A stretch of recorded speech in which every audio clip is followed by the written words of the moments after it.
Welcome to My Creative Corner 3, a podcast about quilting, crafting, creativity, with a dash of garden, chatting about current interests, and life in my northern town. You can find show notes at mycreativecorner3.com. You can also find all of my social media, how to purchase a virtual cup of coffee, and all events on the website. Please feel free to stop by and leave a comment. I really appreciate everyone who listens. Thanks for stopping by. Welcome to the podcast.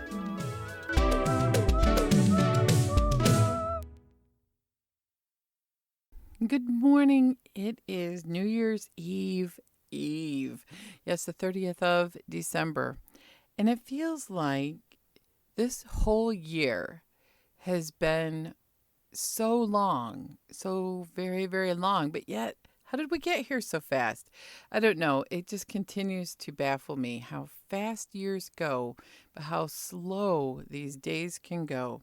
So since I was on the podcast last, I started cutting into my red and white fabric that I bought on the Small Business Saturday from Halo Inspirations. It's a beautiful red, just a clear red and white with little bits of silvery gray color, and it reminded me of a Christmas quilt. One that you could leave out until all the way through Valentine's Day, and it's just super, super pretty. So I decided to make a Nordic Star. I had made a Nordic Star pattern for the Santa cookie mat that I had done as a collaboration with Angel. And then I really liked the large size of the test block that I made out of the gnome fabric. So I finished the 4-block gnome fabric because that was all I had left of the layer cake after making 3 Santa cookie mats. And I quilted that. Can you believe it? I actually loaded something on the long arm frame and I quilted it. I then decided that wouldn't this be a beautiful block for the red and white Christmas quilt? And I started it. I've been doing Facebook Lives, one Facebook Live, and I have another one scheduled for tomorrow morning at 11 because I thought maybe other people are like me, kind of empty nest. Omicron is surging here in Michigan. And I have visited my family when we were all well. They're still all well, but we're keeping it simple now over New Year. And I did not do the big family gathering, so it's just kind of been like, not again, correct? So I thought maybe other people are like me. They need to start a project, but not anything too super hard. Super hard is Dear Jane, and I'm getting that out shortly to finish the winter out with. I'm going to pick up where I left off.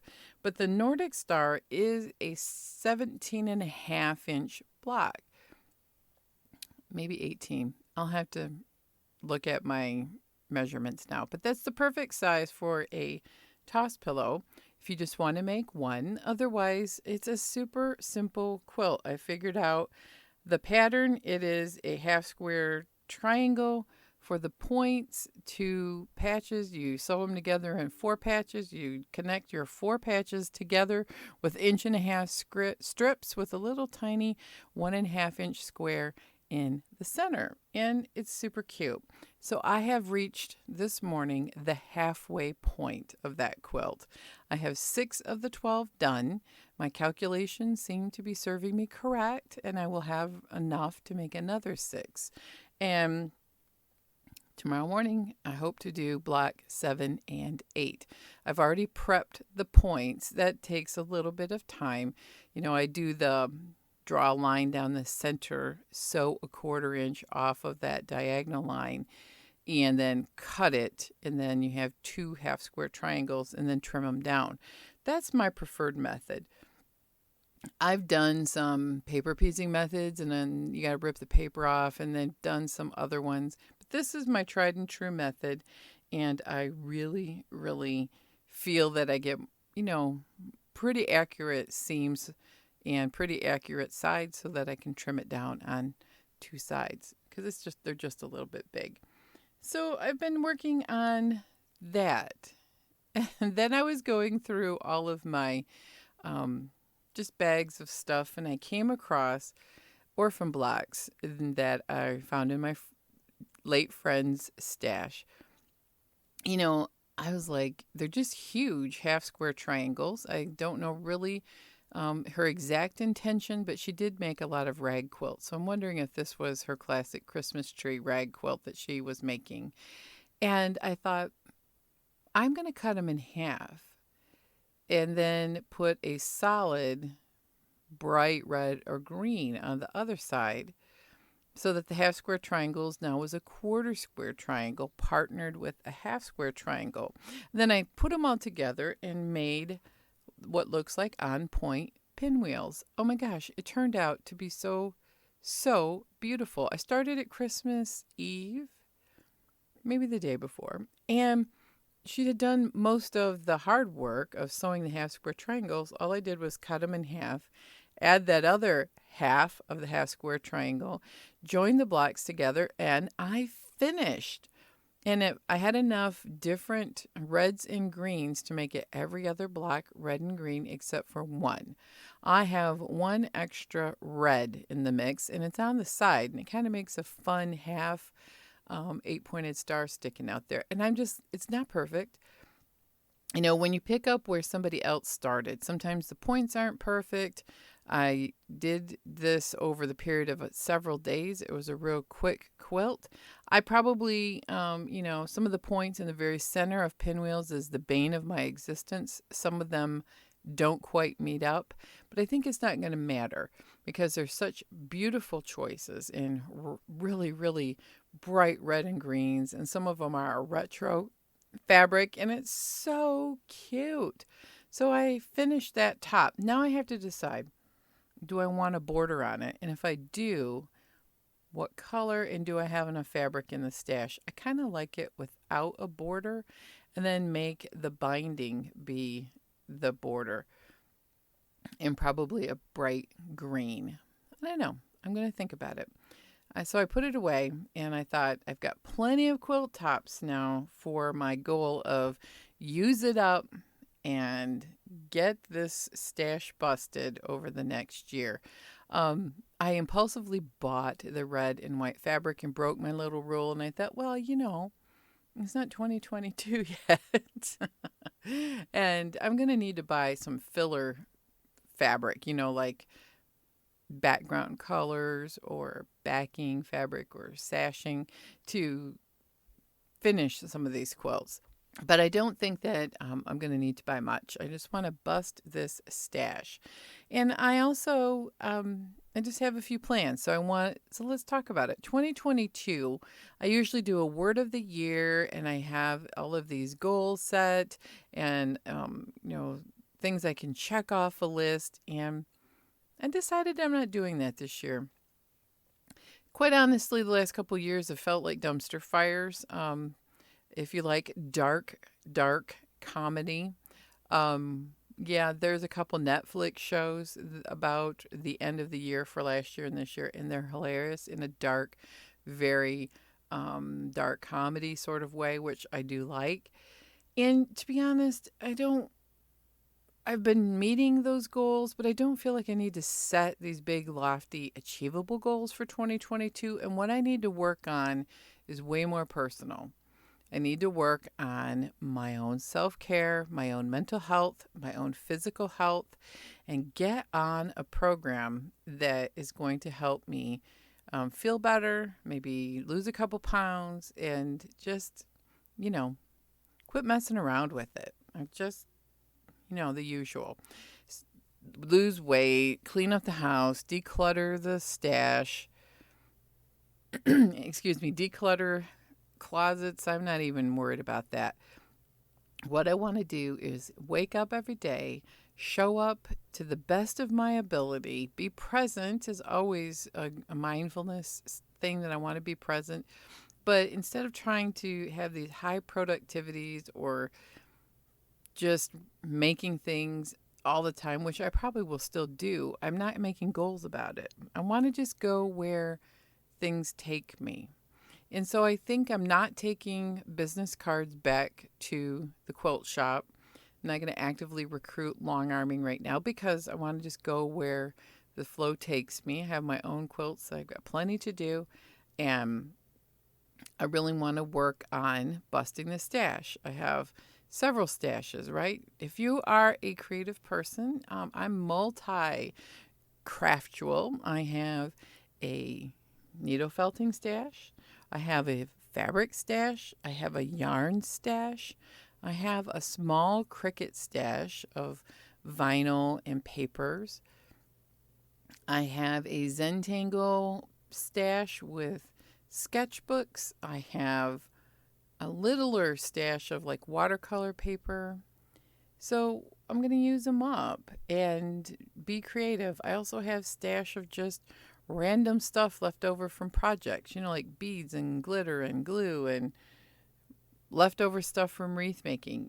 I throw things away as I go, but over a course of a lifetime, and I've lived in this home 20 years, I have quite a stash of different things. So that's my goal next year. Bust a stash, take care of myself. And one of my goals I have for the Our Creative Souls version is my sister has a stash of yarn, and she's going to bust her yarn stash. Now, my yarn stash, I still haven't started my crochet shawl, but I have been knitting on my very special skein of Transitions yarn for the elementary shawl that's just stocking out with this very fine fingering weight yarn that is transitioning from pinks to purples to burgundies, and it's absolutely, there's a little gray in there too. It's turning out to be great, even though I've got a couple stitches that aren't perfect, and that's what makes it homemade.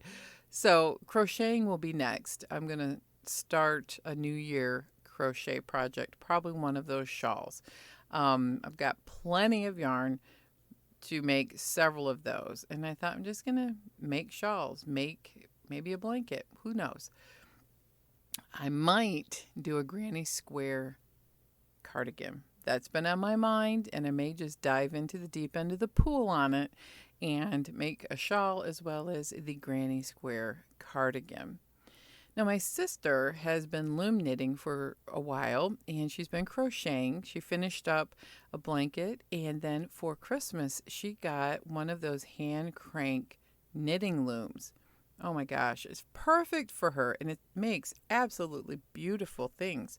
She's been making hats and putting pom-poms on them with a nice wide brim. Oh, they're just adorable. So she has been learning how to use her hand crank loom knitting machine. I'm going to put some pictures up on Instagram of the projects that she has, a couple hats and some things that she's worked on since Christmas in the last few days, as well as a picture of her machine. I might even have a video of her hand cranking it. But anyway, they look so much fun. I'm going to stop and I have looms. I'll be good. But it's perfect. She has rheumatoid arthritis, and this is perfect. She can continue to make her wonderful hats in yarn and do things that maybe on days where her hands and her other joints are hurting more, that she can do her yarn crafts. I have another goal, is I mentioned it in the last podcast, is that I watched a video by Nerdforge, and she is an artist, but she does dioramas and other fantasy-inspired art.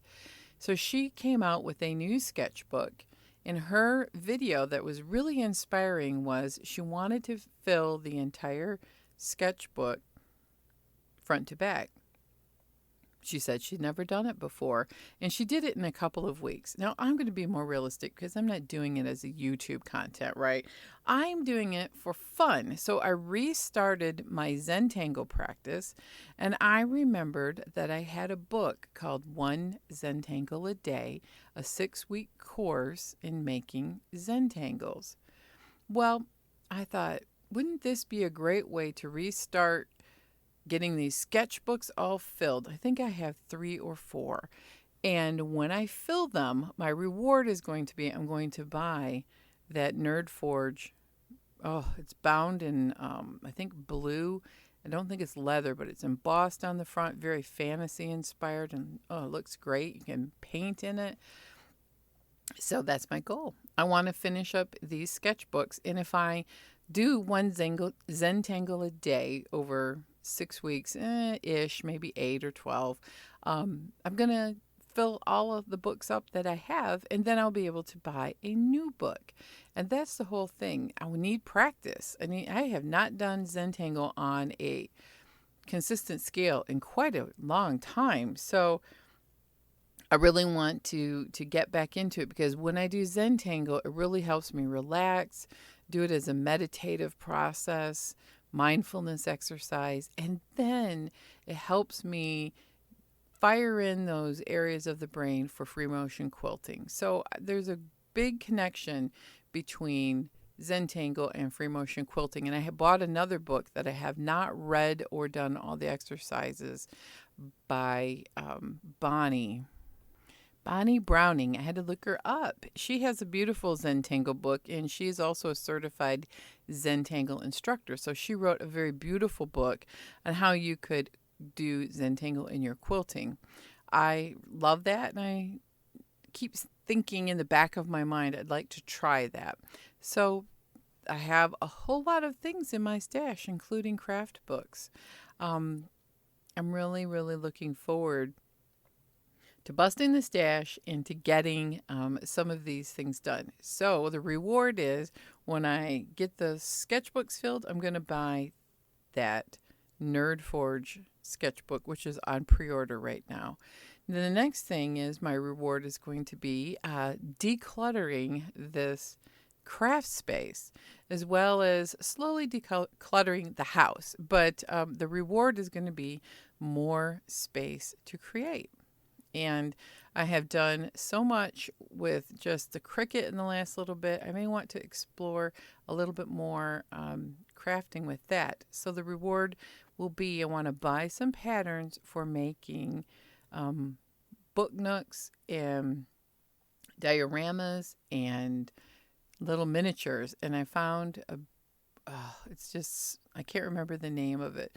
I think it's Spellbound. There it is, Spellbound Miniatures. And you can buy the patterns to make like medieval apothecaries and other dollhouse types of patterns that you can cut out on a Cricut if I can find a knife.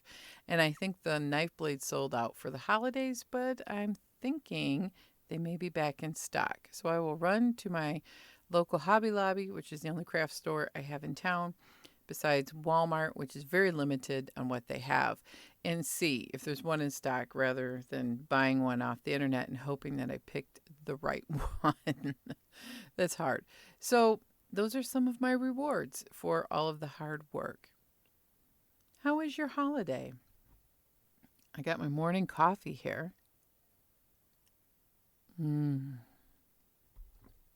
My French pressed morning coffee, so good. I did not get my big Christmas tree out. If you follow me on Instagram, or if you've been reading Saturday Morning Coffee, I just did not have the energy to dig it out, because it's behind some old construction insulation and things in the basement that are piled up in front of the storage room. And besides, my back has been hurting. I hurt it on Thanksgiving. It's healed up now. But during Christmas decorating time, I was like, there's no way I can decorate a full tree. I haven't decorated a big full tree, the big tree I call it, in a couple of years. And as it turned out, I went and visited my parents before Christmas and my son before Christmas. We surprised my parents, and our son and his wife came while we were visiting. Wasn't sure if they could come. You never know what the weather's going to be. But everything lined up, and we had the most wonderful visit. And then we went and had Christmas dinner the day after Christmas at my son's house, and we watched the new Matrix movie. If you're not a Matrix fan, you may find it really weird. I really enjoyed it. Is it the best piece of cinema out there? No, but most of the fantasy and sci-fi things that I like are not. And we had a great time. So I indulged. Is I had this feeling the Monday before Christmas.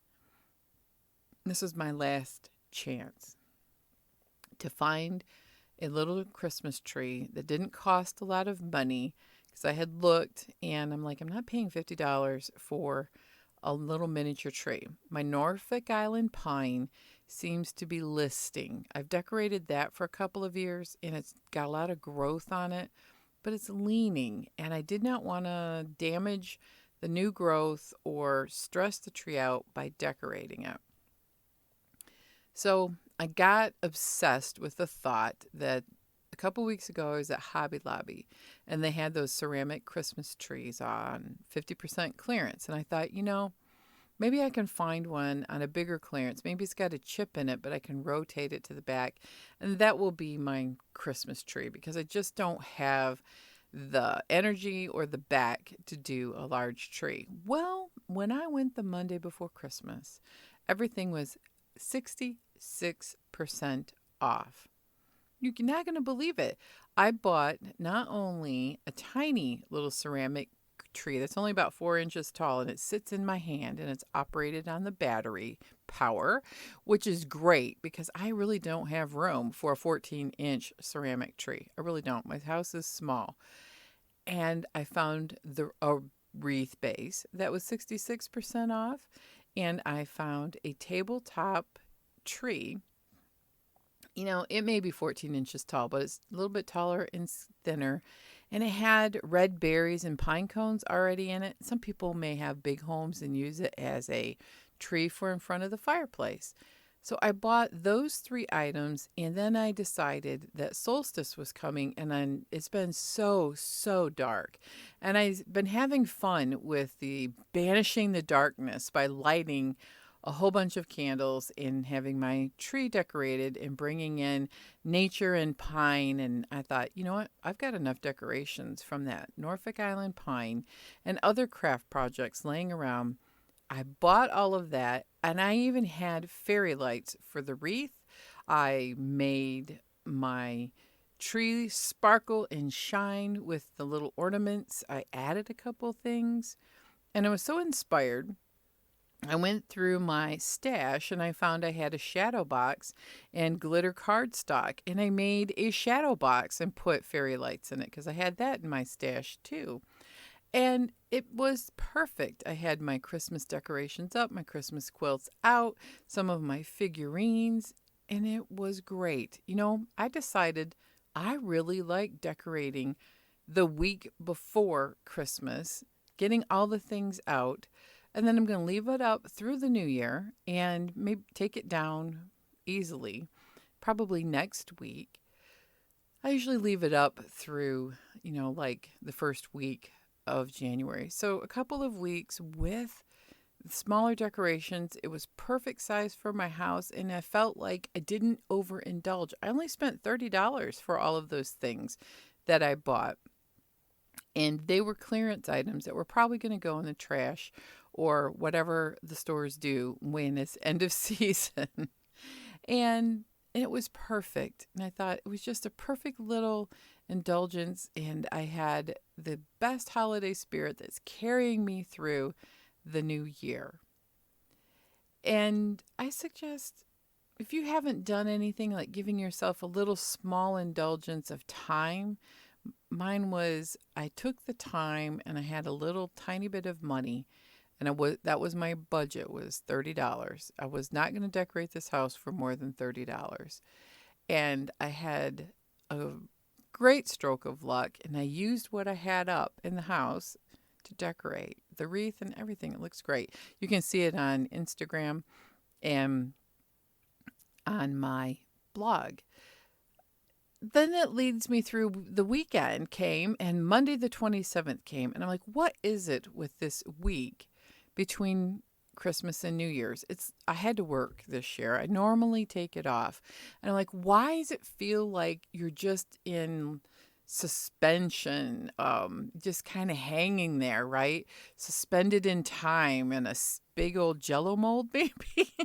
You're not going anywhere forward. I still am lingering with the nostalgia of Christmas as well as the end of the year wrap up and the nostalgia that comes with remembering what happened over the last year. I do this every year. I watch the year in review shows and try to remember all the things that happened this year. Not last year and this year. And boy, were there a lot of them. Lots of things. And I worked my way through all of those feelings with a lot of projects. I'm not even going to do a full end of the year. We can just go back and look at our social media feeds, and me especially. That's why I have social media. It's like a journal of all of the things I've been doing. And I just thought, what is it about this week? So I Googled it. I was like, there's got to be a reason. Is it because we just passed solstice and we're getting more sun? Is there a full moon? Because, I do believe in the power of the full moon. Well, in Norway, I found out that they have a special name for this week. It's called Ramjul, and I'm not pronouncing it in a proper Norwegian accent, I'm sure. But I thought this is interesting. What an interesting set of coincidences, because Ancestry just updated my DNA profile. And, I know that a majority of my ancestors are from England. And then 20% of my ancestry is from Scotland. And then 8% of my ancestry now is Norway. And then there's a significant, another 8 or 10% that is from the Netherlands and what's called Western Germany. And I thought, Norway, Ramjul, what a coincidence. How funny that I looked it up and found out that the Norwegians have a special name for it. They take this time to do all of the things that we traditionally do, right? Most people are on skeleton crews or you're on holiday. Work is skeleton crew. And to be honest, I am not in a huge brain space to do an excessive amount of work by myself. I'm literally me and one other person in my whole wing. There's maybe 6 people in the entire building, because we're all working with just the bare minimum of people covering emergencies and stuff, which really haven't been that many. And I was like, I have been going so fast and so many things. I couldn't breathe the entire month of December because everyone's jamming so much in before the holiday and all of these extra things. Plus, you have a shorter time period. And I did work with people and people weren't doing well. So there was lots of things to do. So this has been a welcome relief, even though I'm not on holiday. But I find this is kind of the tradition in Norway for Ramjul. People spend extra time with their families. Right. Gather. Maybe everybody's in a house, or you're doing a lot of visiting back and forth with your family and friends. Jigsaw puzzles, taking clothes back or things that you got for Christmas that didn't work out. Time to ask each other, what did you get? How are you spending your holidays? Wasn't this a beautiful time to just chill and relax? And I think Norway has a very high satisfaction in quality of life. And I think it's because they know how to do winter celebrations. I mean, they get cold and they get dark and they get snow like we do here. And they embrace it. And so that's what I've been trying to do, even though I'm working. Embrace it. Don't put too much pressure on myself. Go where the projects take me. And it's just been wonderful. A wonderful week of transition, of reflecting over the last year and preparing for the new year, and then getting back at it next week. So I thought, this is perfect. Ramjul. So reflection over the last year, the nostalgia, it's been great.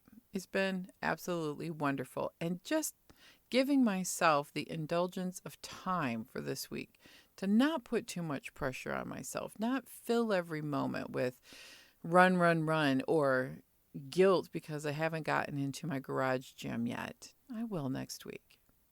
New routines. I'm not eating a terrible diet, but I'm like being a little more gentle with myself. And we have a New Year's Eve menu already created. We have the charcuterie tray ready, except we don't have enough crackers. So we'll have to go buy that for the meat and cheese. We have several selections of both. We also have some Costco fajitas that I have. They fajitas or flautas? I think they're flautas. And I froze them, so I'll get them out and cook them. They look absolutely delicious. And we will ring in the new year in our usual tradition of watching year-end reviews, maybe a football game. I will stay up till midnight and usher out the old, welcome the new, and football New Year's Day. So that's what I have been up to, planning for the new year, being gentle with myself, knowing that it's going to be 2022 is not going to be a whole lot different than 2021. And it's going to be a year of just getting through it and hoping that the pandemic slows down or starts to go away, or we start having a different quality of life, and that we're able to get out and gather and do things. I am as introverted as I am ready to go to a hockey game, but not until it's safe to do so. I'm ready to go to a museum. I'm ready to go to a dinner with my family or friends or Highland games. Just so many things I'm looking forward to when we can. Because, yeah, it's pretty bad here. I'm not going to talk about it any more than that. But so far, my family has been well. I've been well. And hoping that it continues to be that way. So, what are you doing to ring in the new year? Are you enjoying what the Norwegians call ramjul over this last week? Have you been indulging in some self-care and investing in time for yourself? Another little thing I did was I cracked a nail, split it, and I tried my own patch, with crazy glue and toilet paper. I'm going to tell you, it didn't really work. So I paid a whole $5 to go to the salon and have a professional do a nail wrap on it. And it may only last a week, and I'll have to go back and keep having this wrap put on until it heals. But you know what? It was the best $5 I've spent on myself in a really long time. It's wonderful, and it's healing. So indulge yourself in some time of relaxation and ring in the new year with your family traditions. And hopefully you can spend it with your loved ones, or at least like I'm going to do over the weekend on my far-flung family and family that none of my family lives in town anymore. So we'll be doing Zoom calls or FaceTime, or Google has their version of all that. It's going to be a nice, long, relaxing 3-day weekend. And then I have a couple of 4-day weekends because, Christmas was on Saturday and New Year's is on Saturday. So I have 2 extra days to take off. So I'm looking forward to that because, I worked during Ramjul. Next year, though, I am going to take Ramjul off, and I might even buy a jigsaw puzzle. But this year I had word searches, and I do have puzzle books. So have a most wonderful week. I hope you have had time to spend in creativity and really, really take time to savor the moments and be precious. And if you're like me, let's be gentle with ourselves. If you want to join me on Facebook Live, Friday, the 31st of December, You have to join My Creative Corner 3. I will be doing just an hour of sewing on the Nordic Star. You can also find me on Instagram as Vicki L. Holloway Quilting. My YouTube channel has been able to be changed to a name that I like, My Creative Corner 3. You can also support me by purchasing me a virtual cup of coffee through Ko-fi. You can find all this information on my website or blog, which is mycreativecorner3.com. I also do a weekly post called Saturday Morning Coffee on the blog. So I want to thank everyone for supporting me. Thank you, Barb and Diane, and all of those who have purchased me a cup of coffee recently. And for all of you who tune in, make comments, read the blog, and support me, I thank you. Thank you so much. I hope you have a most wonderful new year. And quilt on, everyone.